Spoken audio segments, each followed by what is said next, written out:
We're going to start with number 9, and that is the Seattle Seahawks. A week 1 win over Denver, 26-20, and then they just beat the Patriots in overtime, 23-20.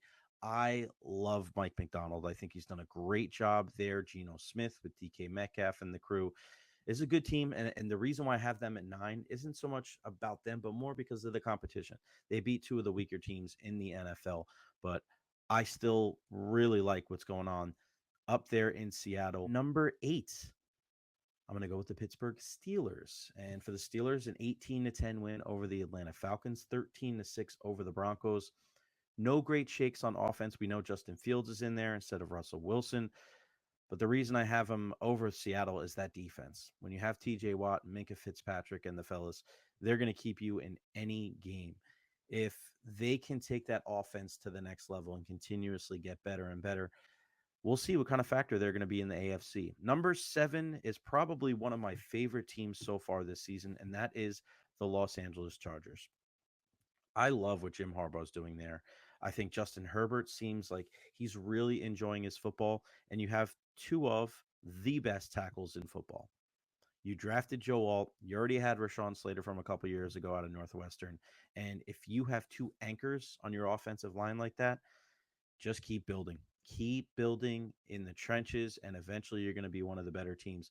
A really, really good start for them in that division, and we'll see. Number 6, the Minnesota Vikings, a 28-6 win over the Giants, and then a huge upset, 23-17 over the 49ers at home.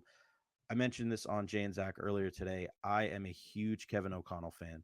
Watching the quarterback documentary on Netflix, you just see how he treated Kirk Cousins, how he treated his players.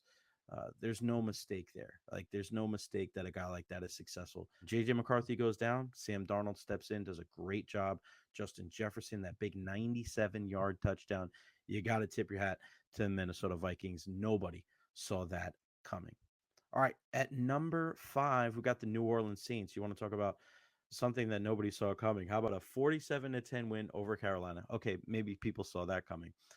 But how about that 44-19 win over the Dallas Cowboys? New Orleans exposed Dallas.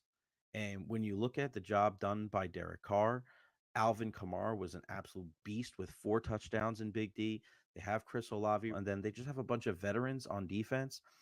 The New Orleans Saints 2-0 and tied with the Tampa Bay Buccaneers for first place in the NFC South. All right, number 4, I have the Buffalo Bills. Now, the big reason why I have them at number 4 is because I think right now they have the guy that's going to be the MVP this year, and that's Josh Allen. A 34-28 win over the Arizona Cardinals, and we saw how many points that they put up against a depleted Rams team, but a comeback victory for the Bills in that game, and then a 31-10 mauling of the Miami Dolphins down there in South Florida. Even before the Tua injury, they were manhandling these guys. All right, number 3, the Houston Texans. This was a tough one. Number 3 and number 2. Houston with a 29-27 win over the Colts in week 1, a 19-13 win over the Bears. There is playmakers all over the field.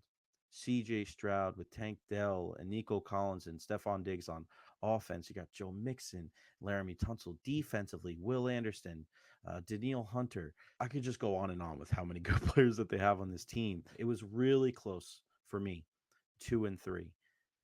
But I have to give the Houston Texans number 3 on this list, and number 2, that's right, the Tampa Bay Buccaneers. The Bucs with a 37-20 win over the Washington Commanders in week 1, a 20-16 win over the Detroit Lions in week 2. And I think it's just the Buccaneers had the most impressive win, in my opinion, in the NFL so far. Baker Mayfield put this team on his back. The chemistry of Chris Godwin just continues to get better and better. Defensively, you had Zion McCollum, Christian Izzy, and Servassier Dennis, Jordan Whitehead. You had guys step up. So it wasn't like Detroit lost that game. I thought the Buccaneers won that game. With that being said, number 1, got to be the Kansas City Chiefs, right? I mean, 27-20 win over Baltimore. Isaiah Likely just steps out of bounds on the last play of the game. And then a big-time field goal from Harrison Butker gives the Chiefs a 26-25 win over the Cincinnati Bengals. It's not always going to be pretty. Kansas City can beat you on offense. They can beat you on defense. They can beat you with special teams. They are like a well-rounded mixed martial artist. And they're the champs. And until somebody knocks them off their perch, they're going to be number one on a lot of people's lists, including this one.